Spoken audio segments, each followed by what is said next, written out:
मेरा नाम अरुण है। मेरी पटना में एक छोटी सी क्लिनिक है। एक दिन मैं अपनी क्लिनिक पर बैठा था कि अचानक एक लड़की मेरे पास आई। उसे बहुत तेज़ बुखार था। वो इतनी खूबसूरत थी कि मैं क्या कहूँ। उसकी उम्र 17 से 18 साल की रही होगी। उसकी बड़ी बड़ी आँखें, लंबे बाल, पतले गुलाबी ओठ। मैं उसे देखकर बस उसे निहारे ही जा रहा था। तभी वो बोल पड़ी, डॉक्टर साहब, मुझे दवाई दे दीजिए, मुझे बहुत तेज़ बुखार है। मैंने उसे चेक किया तो पता चला कि सच में उसे बहुत तेज़ बुखार था। मैंने उसे दवाई दी और अगले दिन फिर आने के लिए बोल दिया। वो दवाई लेकर चली गई और मैं उसके बारे में ही सोचता रहा कि वो कितनी सुंदर है। रात में मुझे नींद नहीं आ रही थी।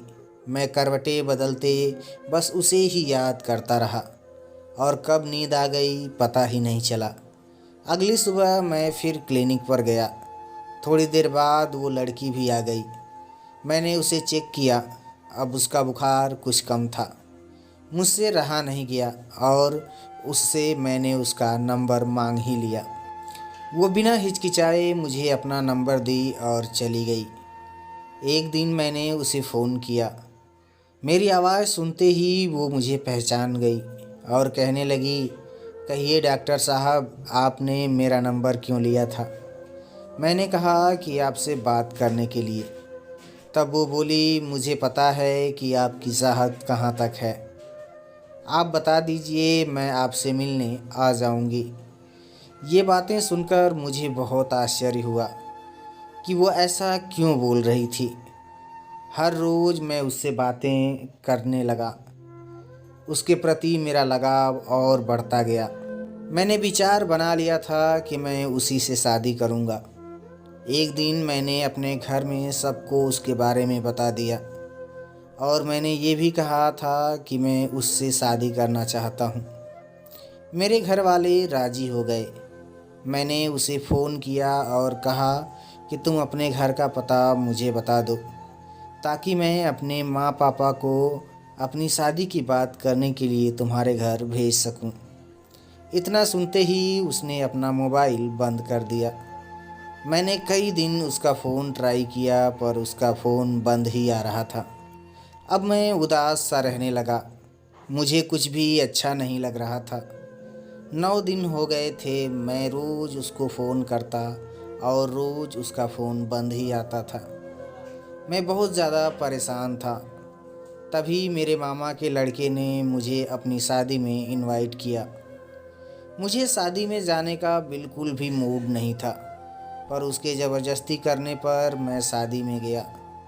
कुछ लोग कह रहे थे कि बड़ी सुंदर नाचने वाली को बुलाया है अमित ने अपनी शादी में।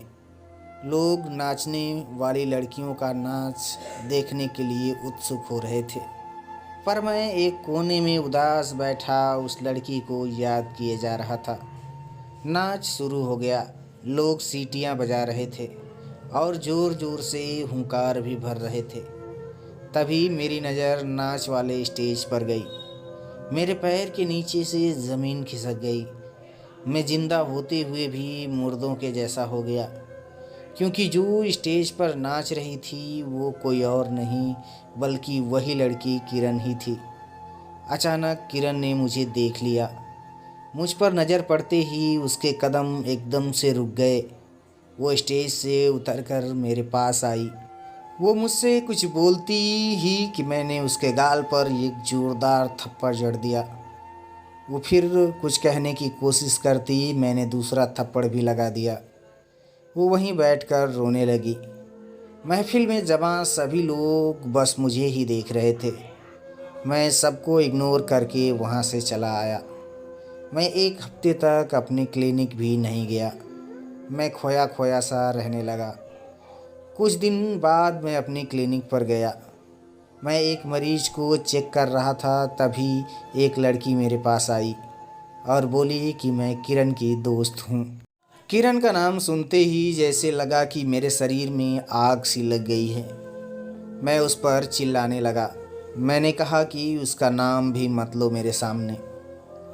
थोड़ी देर लड़की चुप रही। और बोली कि डॉक्टर साहब, आप जैसा सोच रहे हैं वैसा कुछ भी नहीं है। किरण हालातों की मारी हुई लड़की है। उसके पिता नहीं हैं और उसकी माँ बहुत दिनों से बीमार है। उसका छोटा भाई बहुत छोटा है और वो स्कूल जाता है। किरण इज्जत की ज़िंदगी जीना चाहती है, पर इस ज़माने के लोग तो उसे नोच खाने के लिए हमेशा तत्पर रहते हैं। हालातों की मारी क्या कर सकती है।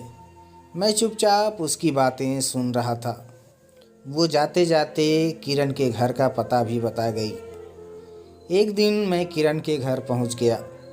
दरवाजे की कुंडी खटकाई तो उसके छोटे भाई ने दरवाज़ा खोला। मैं घर में दाखिल हो गया। उसकी माँ बिस्तर में बीमार पड़ी थी। किरण मुझे देखकर हैरान होते हुए कहा कि डॉक्टर साहब, आप? मैंने उसे देखा और मुस्कुराया। मैं उसके हालातों को समझ चुका था। कुछ दिन बाद ही हम दोनों शादी कर लिए। एक सच्चा मर्द हर औरत की इज्जत और कद्र करता है, पर इसी समाज में जी रहे कुछ लोग हमेशा औरत को अपनी हैवानियत का शिकार बनाने की चाह में लगे होते हैं। काश डॉक्टर साहब के जैसे सभी लोग हो जाएं तो ज़माना बदलते देर नहीं लगेगी। तो दोस्तों, इस कहानी के बारे में आपकी क्या राय है, हमें कमेंट करके ज़रूर बताएं। कहानी पसंद आई हो तो अपने दोस्तों में शेयर अवश्य करें।